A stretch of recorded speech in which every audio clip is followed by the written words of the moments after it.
మినప్పప్పు పచ్చడి. మినప్పప్పుని దోరగా వేపుకొని తర్వాత అందులో కరివేపాకు వేసుకున్న తర్వాత చింతపండు, పండుమిర్చి పేస్ట్, కొద్దిగా జీలకర్ర,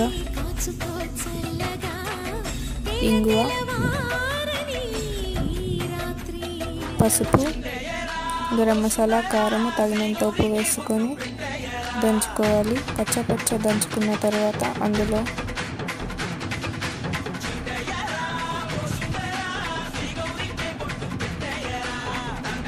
ఇలా పచ్చ దంచుకున్న తర్వాత అందులో కొన్ని నీళ్లు పోసుకోవాలి.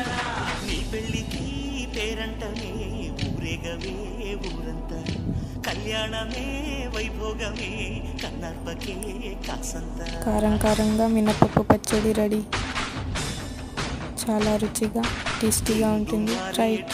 వేడి అన్నంతో తింటే ఆహా, ఆ టేస్ట్ వేరే లెవెల్.